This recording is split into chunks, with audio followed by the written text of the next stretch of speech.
I was told that this is a fairly diverse audience, a mixture of economists, physical scientists, business people, typical complexity audience.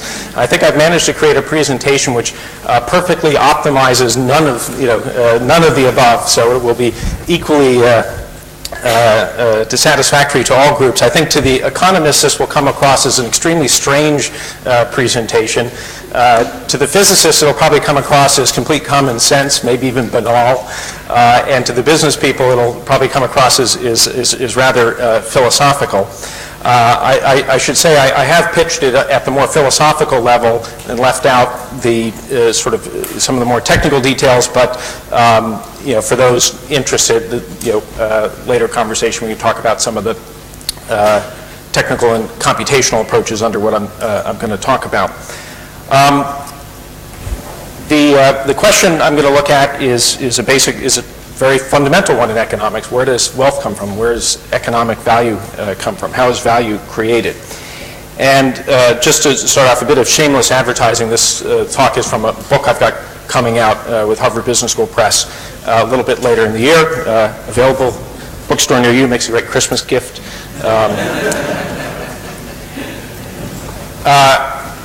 I'm going to start off the talk somewhat unusually for an economics talk with some facts.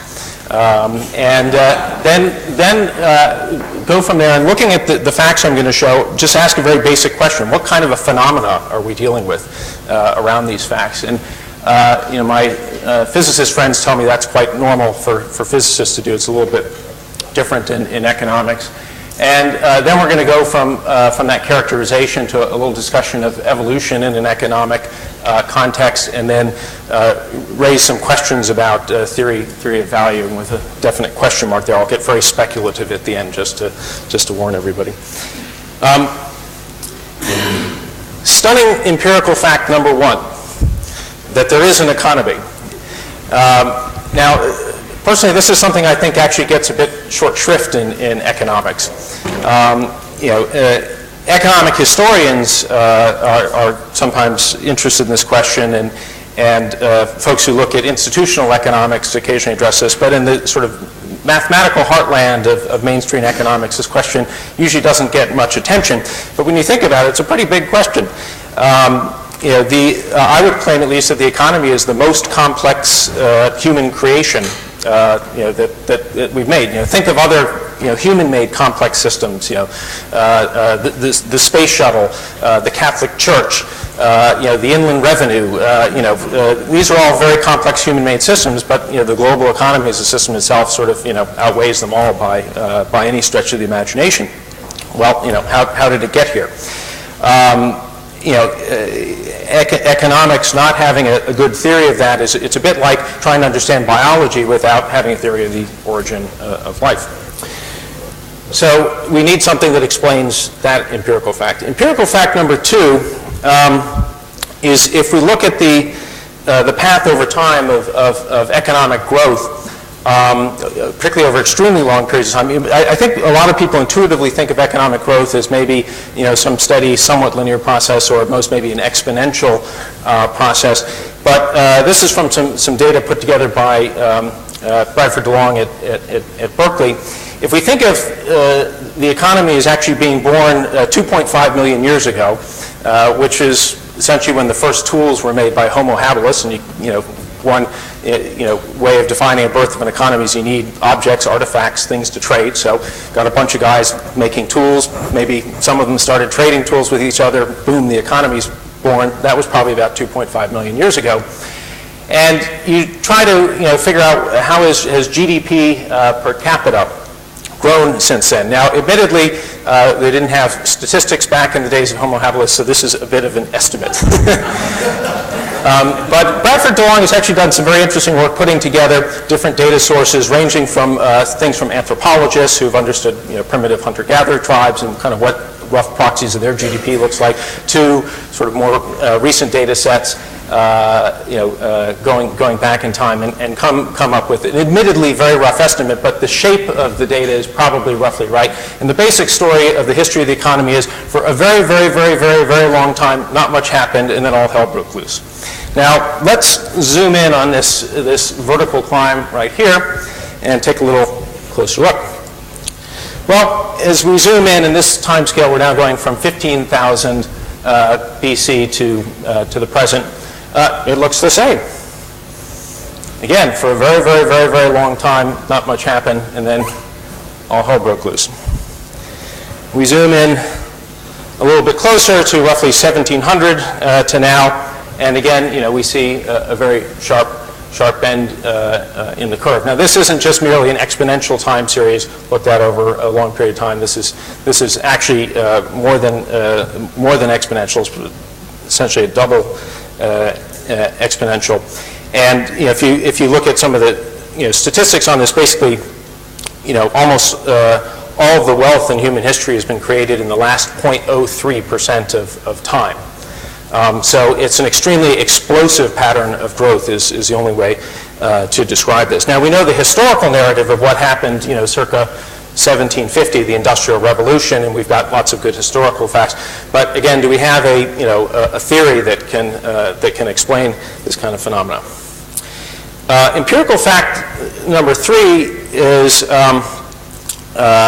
also something which hasn't really gotten much attention in the economics literature, which is the growth of diversity in the economy. Now, I should just quickly explain a term.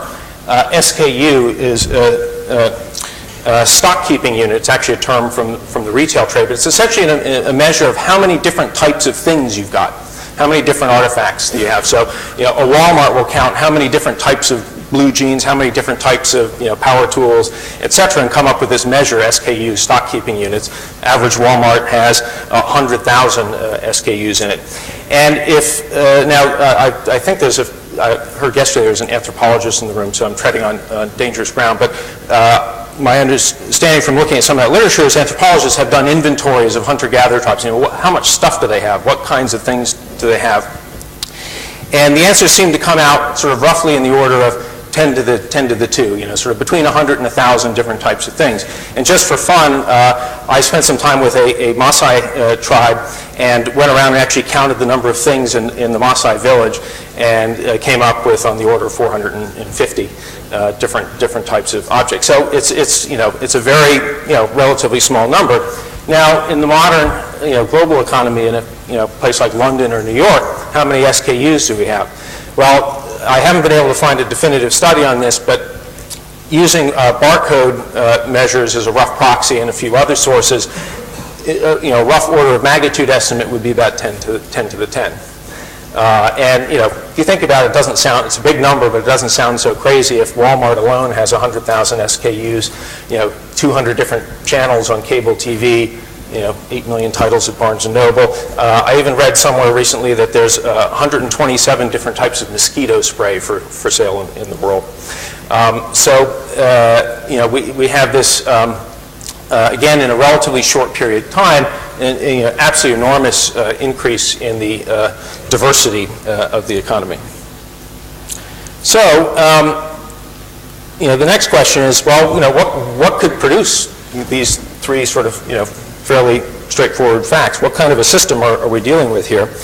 Well, the first part of the answer, and this is where I'm going to be a bit rude to the economist, but is that nothing described in kind of the standard textbooks can account for this, and nothing against these particular textbooks. It's just a fairly random sample, all fine textbooks. But you won't find the answers to those questions in either traditional microeconomic theory or traditional macro, and even in growth theory, which does address some of these issues. You won't find the answer. And even in so-called endogenous growth theory, that these types of factors have to be introduced exogenously into these models. Now, the reason why is none of the sort of mathematical heartland of economic theory can't address these questions is because one thing all of these theories have in common is the basic view that the economy is a closed equilibrium system. And again, as our physicist friends tell us, such systems can't create spontaneous order. They can't create that kind of explosive growth pattern that we saw, and can't account for this kind of generation of novelty and increasing diversity over time. So we've kind of got three empirical facts staring us in the face that sort of run counter to one of the core assumptions of traditional economics. Now, a question that comes up is, well, why do economists think of the economy as equilibrium systems? Now, equilibrium analysis, as Doan pointed out, is very useful in certain contexts. It's a very powerful toolkit. But as a kind of fundamental macro assumption of economics, that that the economy is characterized as an equilibrium system, why do economists think that way? Did someone go out and actually sort of look around and say, well, kind of looks like an equilibrium system? Well, the answer is no, and there's an economic historian, Phil Morawski, who's done some very detailed research into this, and he claims that the reason why economics views things this way is essentially an accident of history. The introduction of equilibrium into economics came in the 1860s, 1870s, primarily from Walras and then built on by Jevons and a number of others. And he's gone back and traced where these ideas came from. And basically, physics was at a point where statistical mechanics and equilibrium theory were well developed and in the textbooks of the time.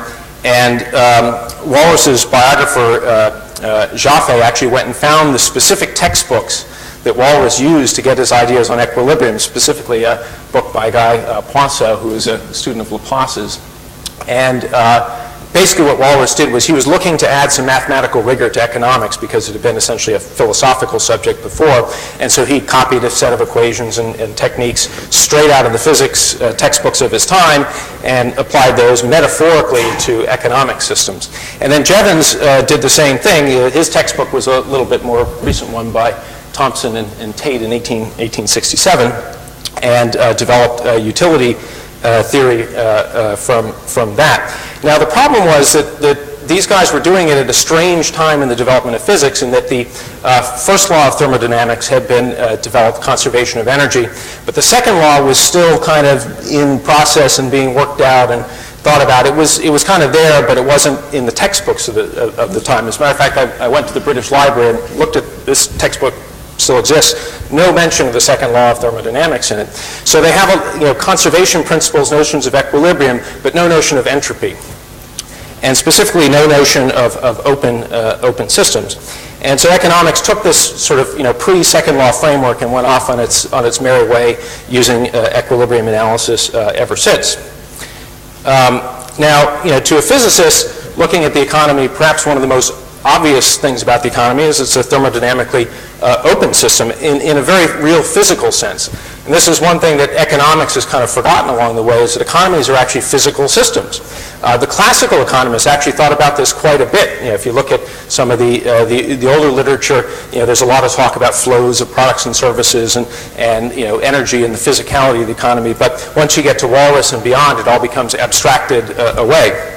And the economy lives on huge inputs of energy flowing into it. That energy then fuels a decrease in entropy in the system, this creation of order that we saw in the first three empirical facts, and that leads to emergent patterns over time.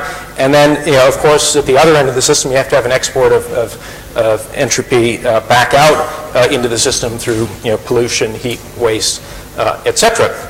So to physicists thinking of the economy in physical terms, this is pretty straightforward stuff. But this has been something that's been kind of since Walras and company lost in the economics literature.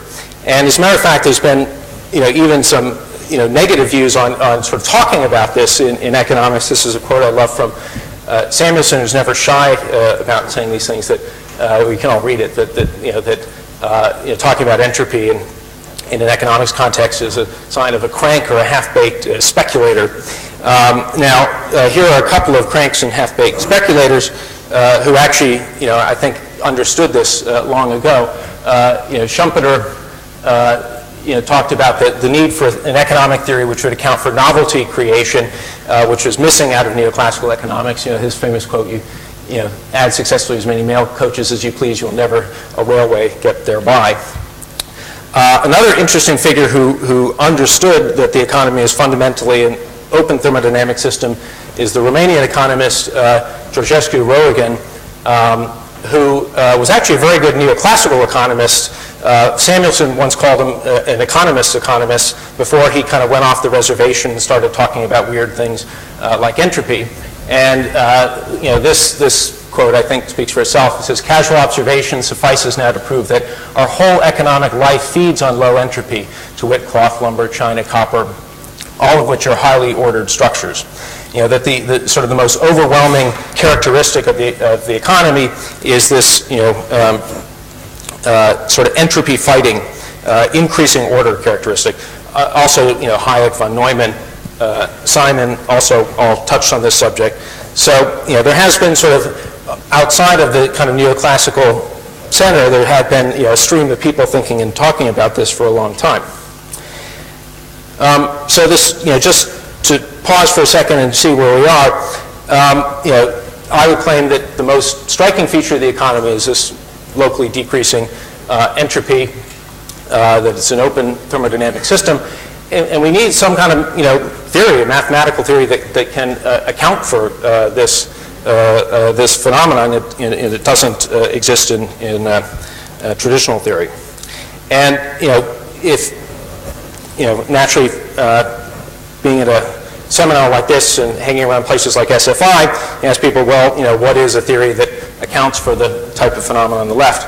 Evolution is the one sort of process or algorithm that we know of that reliably decreases local entropy and creates order. So, then that starts leading us to ask questions about what might an evolutionary theory of economic order creation look like. And again, there's a long history of evolutionary ideas in economics, going right back from Darwin borrowing ideas from Malthus, and then various economists borrowing economic metaphors, right up to the sort of more modern work represented by Nelson and Winter.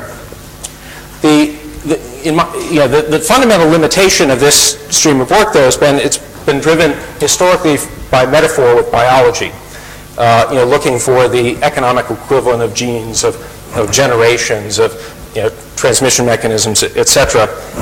And in essence, a lot of this work made the same mistake that Walras and Jevons were making in making a metaphorical borrowing from another branch of science, as opposed to asking, what is the universal class of phenomena that we're dealing with, and then what are the specific instances for the specific type of phenomena that we're looking at.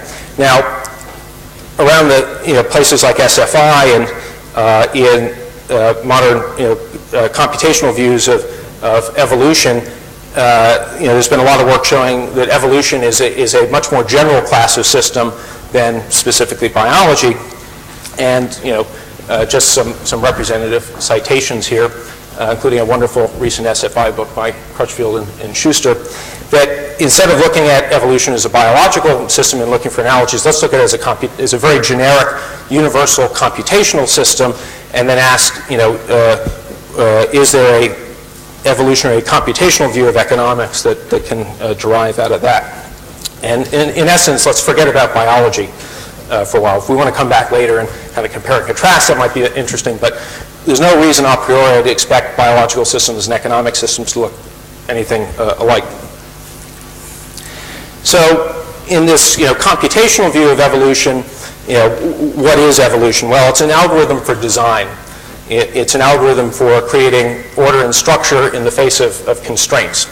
And just to give an illustration of what I mean by an algorithm for design, some very nice work by Carl Sims. Some of you may have seen the wonderful videos of this. I used to be at MIT and the Connection Company. He built a little world in the computer of creatures made out of little blocks for different body segments, created a DNA code in sort of a typical GA setup, and then he evolved his block creatures in the face of several different fitness functions and sets of constraints.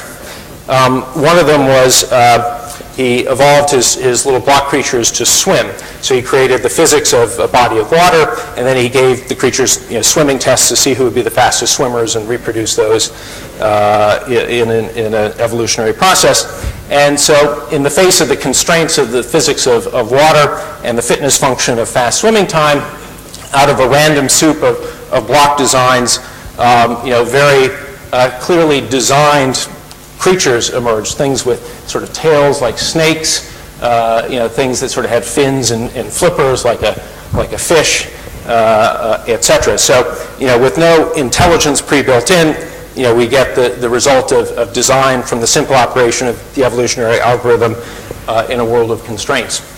He also then changed the constraints in the system to be for walking, the gravity of land, etc., and he got crab-like things with legs, etc. So, evolution is an algorithm for finding fit solutions in enormous design spaces. If you think of the combinatorial number of possible designs you could make out of a set of blocks, even with a finite number of blocks to construct with, it's huge. And evolution is a good way for finding the fit designs in that huge search space. Now, putting this in a more economic context, how can we think of finding fit designs in an economic context? Well, one example is if we turn to game theory. You're all probably familiar with the famous Axelrod tournaments with the prisoner dilemma strategies playing against each other. Well, Axelrod, and then followed by some people like Christian Lindgren, who's a physicist, applied evolutionary algorithms to finding fit designs for playing the prisoner's dilemma game. Essentially, you have a space of all possible multi-round prisoner's dilemma strategies, which is an enormous space of possibilities, and he used evolution to find fit strategies within that design space. Fit designs for how to play the game. And as a result of running evolution through this search space, he saw a creation of order, lowering of entropy. He started with fairly random boards, and both got in the geographic space of the game. This is a lattice, and each one of these dots is an agent playing prisoner's dilemma against its nearest neighbors. He got ordered spatial structure, and then he also got increasing complexity in the strategies or designs. He started off the game with extremely simple 2-bit strategies, just tit for tat, anti-tit for tat, always cooperate, always defect. And then as evolution ran its course, he got more and more complex strategies until you get to actually some extremely complex ones. And he also got an ecosystem of interactions between the strategies. So in some ways, you could say the SKUs of this little economy showed spontaneous growth over time. Now, the prisoner's dilemma is an extremely simple game. How do we think about design in the context of the extremely complex games of the economy in general? Well, to answer that question, we have to kind of go back to a fairly generic computational view of evolution, and work starting with John Holland in the 1970s, and a number of other SFI folks since then have built up a sort of fairly kind of robust way of looking at this, that in order for evolution to work, you need a bit of machinery in place. You need some basic mechanisms. The first thing you need is a design space. You need to understand what it is you're searching. What is the strategy or design space. The second thing you need is a schema, some way of representing that space in digital form, or some way of representing that space so you can compute and process information on the designs. And then the third thing you need is some kind of schema reader or builder, something that can translate schema or code from a design, from a theoretical design, into an actual reality, some object that will then interact in its environment. And then finally, you need an environment that the thing that's built lives in, and then feedback from that environment into the evolutionary process. One important thing to note about the idea of a schema reader builder is that, and this is a point that Daniel Dennett has made, is that schema will never fully incorporate all of the information in the design. That there's a temptation to think of DNA as a blueprint. It's got all the code you need to build a human being, a chicken, whatever. Well, it has it doesn't have even close to that amount of information in it. And Dennett illustrates this with the following example. He said the movie Jurassic Park, which you're all probably familiar with, was fundamentally flawed. In Jurassic Park, they found a mosquito with dinosaur DNA in its stomach, and they used that DNA to create a dinosaur. And he said, well, that can never happen, because in order to create a dinosaur out of dinosaur DNA, you need a dinosaur DNA reader. And what's a dinosaur DNA reader? Well, it's a female dinosaur and her egg-creating mechanism. That you need something which can take that schema and turn it into a physical reality. And there's a huge amount of information and processing that goes on in that. Same thing with human birth. You need a female in a womb in order to create a person out of human DNA. And in biological systems, the schema reader builder and the schema co-evolve with each other. The schema code for their own reader builders. So we can take this kind of generic computational perspective and start to think about how we might translate this into an economic context. And I'm just going to take one more intermediate step before coming back to economics, which is when we think about the design space for the economy, there's a useful metaphor from Dennett, which is he said, let's imagine a design space for all possible human literature. Is there such a thing for a design space for all the novels, stories, poems, nonfiction books that ever have been and ever could be written? He said, well, in theory there is. And he said, if you take one page, it's got roughly 2,000 character spaces. A 500-page book has a million character spaces, 100 English characters. So there's only 100 to the million books that can ever be written. And now you might say, well, 500 pages is an arbitrary limit. There's obviously books that are longer than that. And he says, well, you can have multi-volume box sets. So you can have, let's say, an 850-page book. The first volume is 500-page book. Second volume is the first 350 pages, is the last 350 pages followed by 150 blank pages. So that's one of the combinations.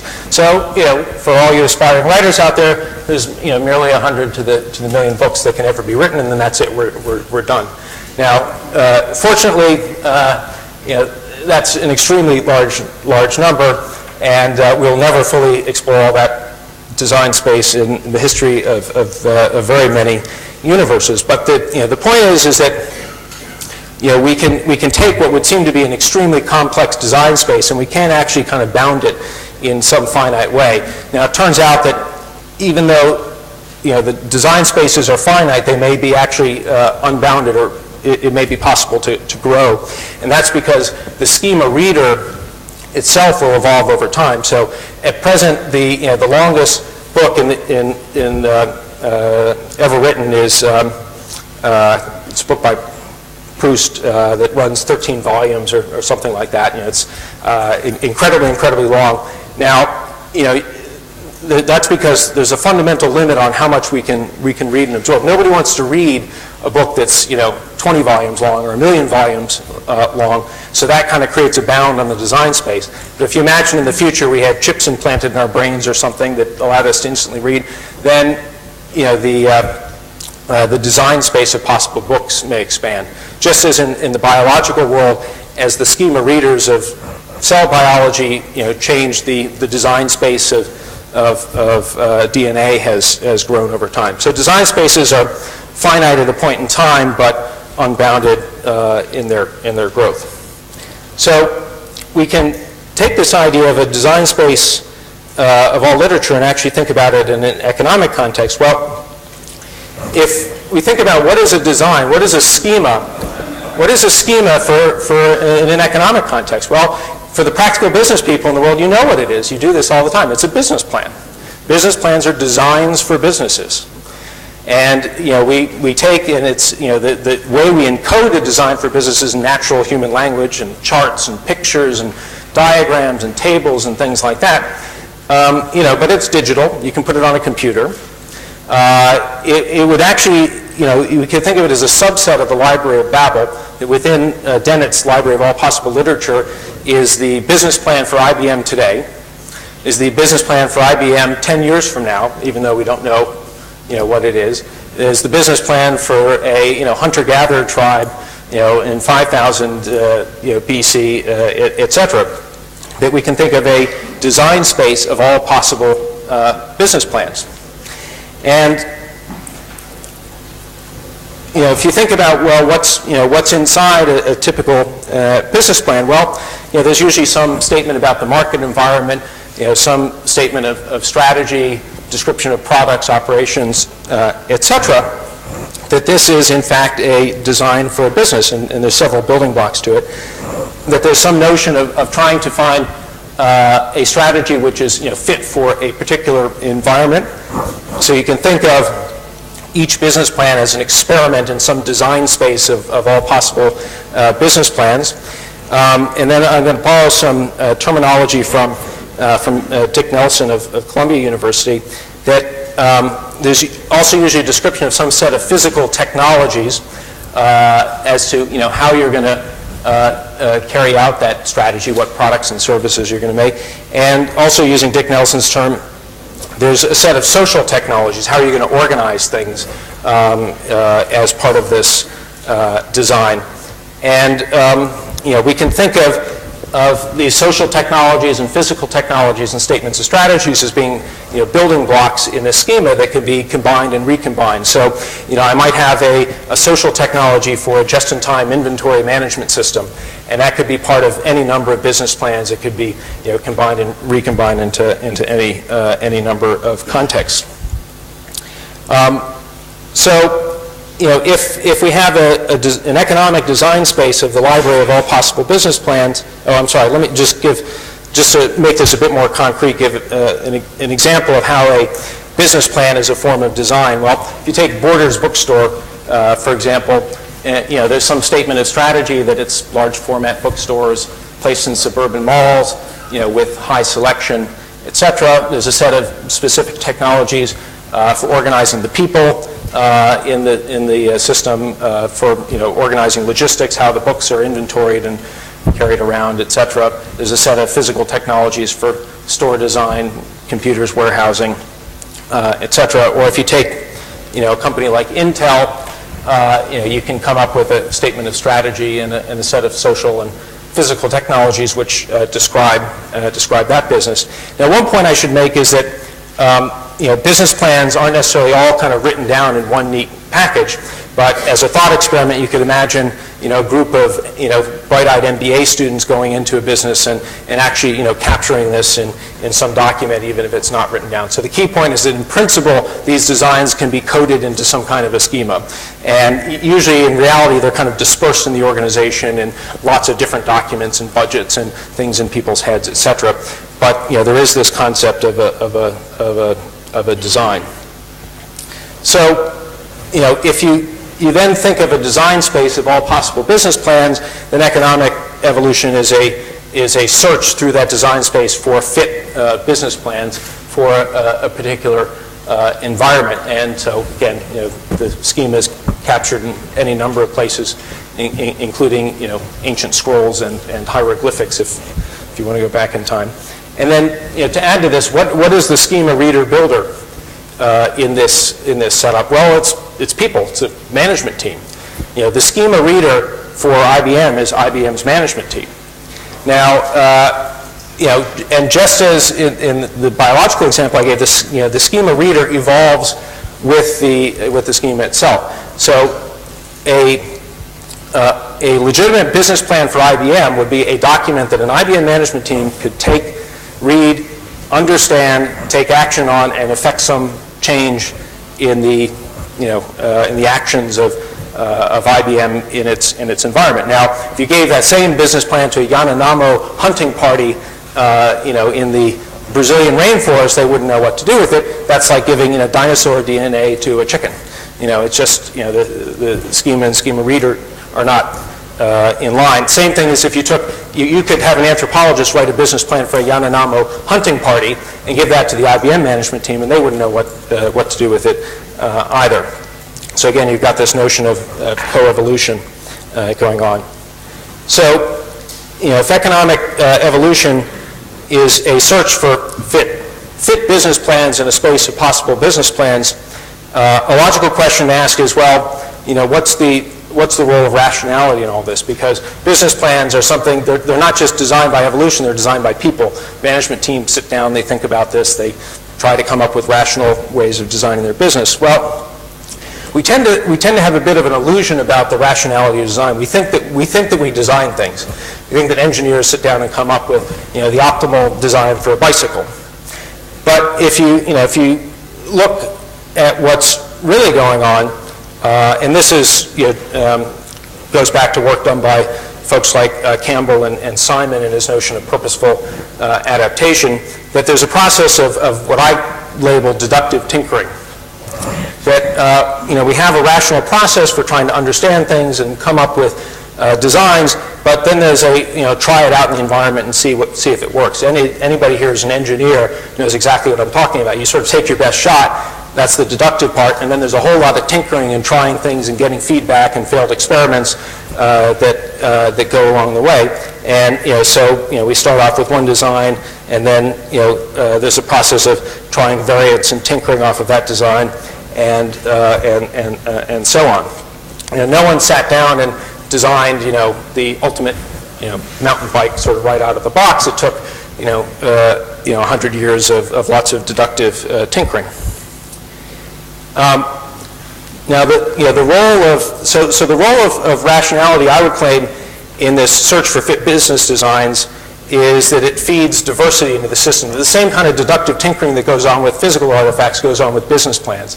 We sit down in a management team, you try to design a rational business plan, take your best shot at it, and then there's a whole lot of trying stuff, seeing what works, and feedback from that. And that what that does is that it feeds the evolutionary algorithm with a certain level of diversity. It's a differentiation mechanism. So rationality doesn't obviate evolution; rather, it feeds it diversity. And it's different. It's different than the diversity from a random. It's different than the diversity from a random evolutionary process. In terms of the types of experiments, the spread, etc. But again, it's still a source of diversity. So, in an economic context, we can then think of this search for fit business plans as going on at a couple of different levels. That there's a selection and amplification process going on at multiple levels. So the first is in individual minds. You're a manager at IBM.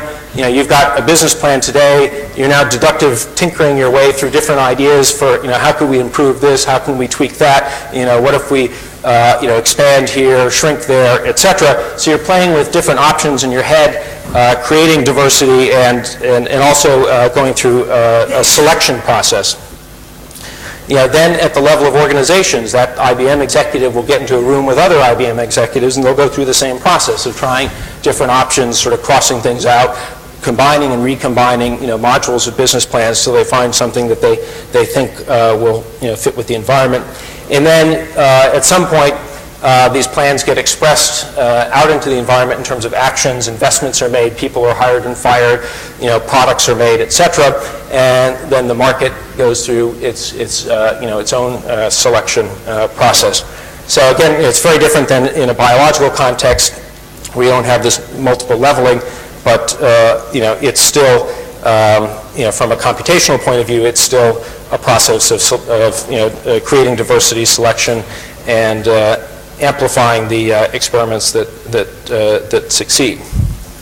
So, just to sum up, so far, that a view of that one can start from a generic computational viewpoint of evolution and begin to sort of translate some of these ideas into an economic context. I won't claim that what I've just shown is kind of the be-all, end-all interpretation of that, but more as an example of how one might approach it. Now, if if the economy is characterized in some way by a search for fit designs for economic activity, fit business plans, what are some of the implications of that? Well, one implication, I believe, is it creates an opportunity to think differently about the whole notion of economic value, of what is value. One of the things that jumps out from the three facts that I showed earlier is that there does seem to be some relationship between wealth and complexity, between wealth and order. Now, we don't know what that relationship is. This isn't real data. This is just illustrative. But that as the economy has grown richer, it's grown more orderly. It's grown, more complex.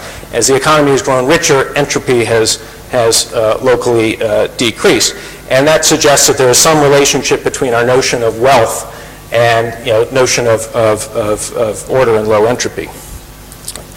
And I am not the first person to note that by any stretch. As a matter of fact, I would claim that Georgescu-Roegen noted this in 1971. And there's two statements which I've taken from his work, and I've put them in slightly different language, but I believe that he identified actually what you could consider to be two fundamental laws of economics. And I would even go so far as to claim they may be the only two fundamental laws of economics we know of. The most other things that economists typically talk about as fundamental laws are things like supply and demand are actually in reality approximations. The law of supply and demand isn't actually a law, as Doan showed in his work. Supply never meets demand. You need a storage device in the middle, and it's a much more complicated story. It's really supply and demand is really an approximation. But this, Rogen's observations, I would claim are actually fundamental laws because they're a statement of some regularity in economic systems for which there are no known exceptions. The first one is that all value-creating economic transformations and transactions are thermodynamically irreversible. And he illustrated this with the following example, that you can't burn the same lump of coal twice. That the activity of creating economic value inherently involves irreversible processes. To unmake a car requires energy. If you have two people trading something, because there's some difference in their preferences, and they make a trade, to undo that trade would reduce their utility. That in thermodynamic terms, it's an irreversible process, and anything that creates value will have that characteristic. The second is that all value-creating economic transformations and transactions are entropy reducing within the economic system. That again, there's a fundamental relationship between value and order creation. Now, some of you are probably automatically thinking of exceptions, to this. Are there value-creating transactions or transformations that are entropy increasing? I gave a version of this talk at Michigan, and Robert Axelrod said, well, what about making a bomb? Or what about destroying a building, for destruction? Well, in the case of destroying the building, I would claim that in a series of value-creating steps, there may be intermediate processes that actually raise entropy. Just as in your body, you start off by eating a well-ordered packet of protein when you eat a hamburger or cow, and you first break it down and then build it back up in some entropy decreasing process. That the act of destroying a building is actually an intermediate step in doing something else, whether it's building a new building or reclaiming the land for parkland or cleaning up an environmental mess, etc. My answer to the bomb objection is, well, that other than the Defense Department, no one would particularly claim that bombs are value creating. That the act of building a bomb may be value creating because you're ordering chemicals into some nice, neat, high energy package. But when you actually use the bomb, that's very entropy increasing. You eliminate whatever economic activity you're bombing. So I would claim that that these two statements are universally true. And that they, in some ways, may be fairly obvious, but they provide some starting point for thinking about connections between basic thermodynamics and economic value creation. And in a way, if you look at this from an evolutionary perspective, you'd kind of expect this. The most fundamental constraint in evolutionary systems is the second law of thermodynamics. Jeff West gave a brilliant talk on that, and we would expect that to be true in economic systems as well. Again, economic systems or physical systems are not, they're still subject to the laws of thermodynamics like everything else.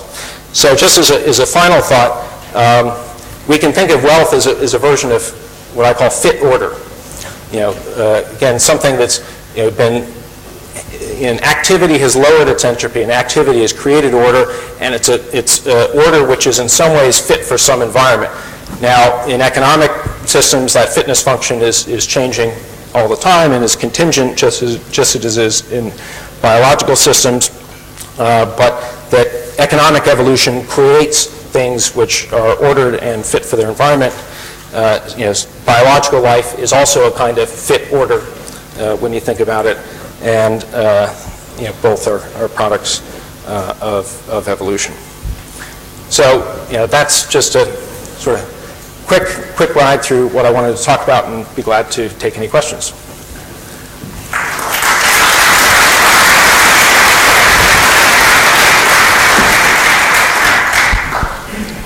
Thank you very much for this stimulating talk. We could have really become from a physicist. And not is there any questions? I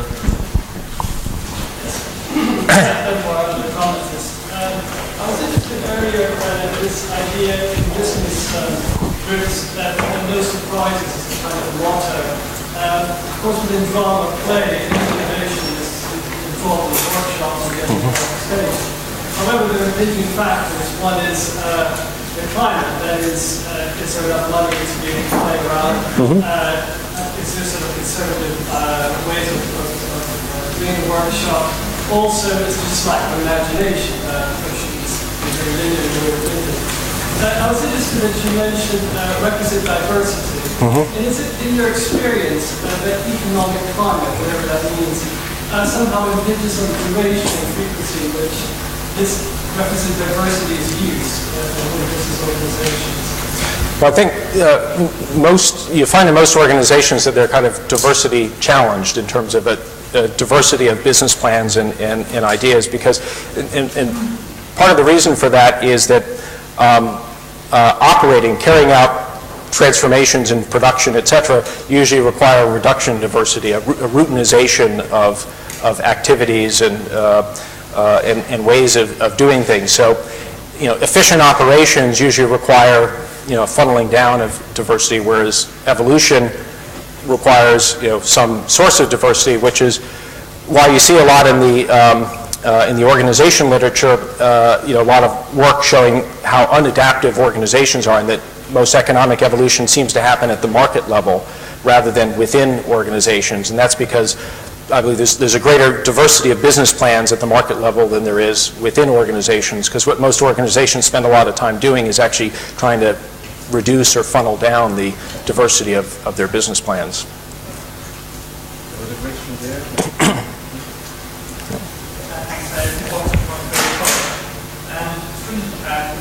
Very interesting talk about the implications of this for economic policy, which is based on this notion of market theory of the classical economic paradigm, theory is from an optimal ideal market, where it's obviously very different point of view about political or Yeah, some of it. It's interesting. If you ask, a neoclassical economist, why do you like markets? The answer is allocative efficiency. If you ask the question from an evolutionary perspective, why do you like markets, or why are markets good or bad? The answer would tend to be that the fitness function better reflects the needs of society. Slightly different answer. It's not about allocation, but rather that the fitness function that's driving the process of diversity creation, selection, amplification is a reflection of the tastes, needs, and wants of society. The other alternative for organizing an economic system is what anthropologists call a big man society, a hierarchy, whether it's a communist dictatorship, a military dictator, or whatever. And evolution still goes on in those types of command and control economies. There's still some creating of diversity of business plans, winning them down, amplifying them up. But the fitness function is the happiness of the big man or big woman. That's why, when you go to, you can look at the palaces of India or France or whatever from their golden era. Those were all, built to satisfy, various big men. Markets as a way of organizing society are a good thing because the way the fitness function reflects the needs of society. There's a whole separate discussion then on market failures around that.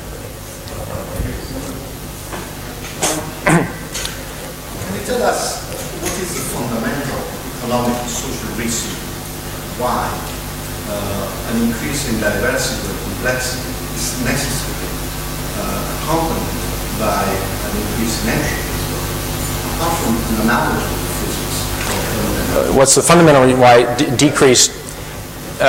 Well, it's because when you think about economic activity in its most basic level, it's humans going around ordering the world to fit their needs. Start off first, Homo erectus, banging a couple of rocks together. He's got some need. He wants to skin an animal or, chop some wood. Well, they didn't have fire, so, okay, skin an animal. So he's taking, things in his world and ordering it in a way to meet his needs. And that's, at the end of the day, what economic activity is about. It's a fundamentally world-ordering activity to meet human needs. And as we, but the thing is that we can't just with our rationality alone predict what kinds of ordering are going to meet our needs, and that's why you have there's an evolutionary process going on of deductive tinkering, that we try different things that might or might not meet our needs, and we figure out which ones work and which ones don't, and build on that. And so as that process of trying to order our world through deductive tinkering goes on, entropy goes down. Pardon? No, this isn't a physics. This isn't an analogy. Well, it's not just an analogy; it's a real physical phenomena. Is an automobile? Now entropy always has to be measured relative to something. So an automobile is a relatively low probability state of particles arranged, in a configuration. So if you have something relative to measure that against, a random gas or something, the chances if you went to, one illustration of this, if you went to Mars and you found just some dirt, you wouldn't be surprised because that's sort of fairly high probability. If you find some certain rare elements, that's slightly more surprising because it's an unusual combination of atoms. If you found an Intel Pentium chip, you'd be really surprised because that's a really low probability state of affairs, and you would imagine there's something else going on to produce that low probability state of affairs. Yeah. Don't. Yeah. He was also asking why should entropy go up, and I think it's two things to remember: is that entropy doesn't always go up. I mean, even in physical systems, if they're sufficiently small, you can have fluctuations, so you temporarily get more ordered states. But the reason you have a second law at all is because it's much more likely that you have disordered states than ordered states. And so if you have a really big system, they become overwhelmingly likely, so effectively it always goes up. Now, the reasoning for getting the increased likelihood of disordered states, it's as simple as, in fact, it's much easier to mess your room up than it is to clean your room. There's a million ways to mess your room up. There's only a few ways to clean your room. And so this you're nodding your head, so you don't like that explanation. But I'm just pointing out the very generic thing. It's not economic. What I say in life is an increase in order. So a decrease in entropy, well, that's biology. It's an increase in order, that's economics. I mean, one of your fundamental facts is that entropy decreases. That is what Kaufman says in his latest book. Probably that the second law of thermodynamics does not apply to economic biological systems. Well, I think certainly on biology, I think Jeff West would probably be able to. I think you're misinterpreting Kaufman. I think that ultimately in Kaufman, entropy does increase. It's just particularly in a local environment, I think you said, locally can increase. Yeah. Zone said, but not globally. Yeah, in the universe.